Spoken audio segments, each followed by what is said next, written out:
हमारे देश की आबादी का एक बड़ा हिस्सा मिडिल क्लास से है और हर मिडिल क्लास परिवार में कुछ नियम, कायदे, कानून और आदतें लगभग कॉमन होती है। अगर आपका जन्म किसी मिडिल क्लास परिवार में हुआ है तो हम आपके साथ मिडिल क्लास लोगों की कुछ मज़ेदार बातें शेयर करते हैं जो शायद आपकी फैमिली से भी रिलेटेड होगी। वैसे तो बिजली हर कोई बचाता है, पर कमरे में कोई ना होने पर लाइट पंखा बंद कर देना और कमरा ठंडा हो जाने पर एसी बंद कर देना, ये कुछ बेहद आम आदतें हैं जो हम सभी ने मिडिल क्लास परिवारों में देखी जाती है। अगर भूलकर लाइट बंद नहीं हुई तो परिवार के बारे लोग सुना कर जान ले लेते हैं। मिडिल क्लास घरों में अक्सर अपने मम्मी को यह कहते हुए ज़रूर सुना होगा कि बाहर से खाना मंगवाने की क्या ज़रूरत, मैं घर पर ही बना लेती हूँ।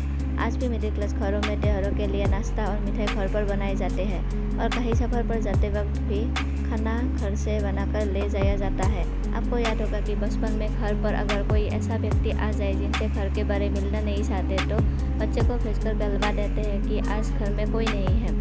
आज भी ये आदत लोगों में शामिल है। बिना मन्नत के मिडिल क्लास फैमिली में कुछ काम हो जाए ऐसा हो नहीं सकता। फिर चाहे बेटी या बेटे की शादी हो, जॉब लगना हो, इंक्रीमेंट होना हो, घर खरीदना हो आदि जैसी चीज़ों पर मन्नत जरूर मांगते हैं। इसके बिना मिडिल क्लास फैमिली कोई काम नहीं बनता। मिडिल क्लास फैमिली के लोग अच्छी क्वालिटी की पॉलीथीन को बेड के गद्दे के नीचे संभल कर जरूर रखते हैं ताकि वक्त ज़रूरत पर इसका यूज़ हो सके। अगर आप मिडिल क्लास परिवार में पले बड़े हैं तो आपको पता होगा कि बचपन में आपकी मम्मी हमेशा आपके लिए 2-3 साइज बड़े कपड़े ही खरीदती थी या फिर बड़े भाई या बहन के कपड़े उनके छोटे भाई बहन को पहनाया जाता था। आज भी यह परंपरा मिडिल क्लास फैमिली में कायम है। मिडिल क्लास परिवार में पड़ोसी के घर से अगर कुछ खाने का सामान आ जाए तो उनको बर्तन खाली नहीं दिया जाता बल्कि कुछ ना कुछ रख कर दिया जाता है।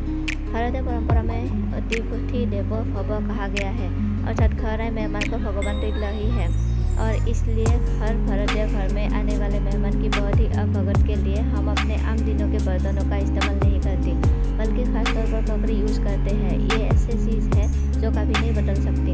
हम सभी ने अपनी मम्मियों को पुरानी चीज़ें को रिसाइकल और यूज़ करते देखा है। फिर चाहे जिनकी शीशियों और दूसरे डिब्बों को धोकर उनमें असर और दूसरी चीज़ों रखना हो या फिर पुराने कपड़ों से पोछा बनाना आदि, आज भी मिडिल क्लास परिवार में लोग इसे फॉलो करने में पीछे नहीं है क्योंकि आज ये ट्रेंड बन चुका है।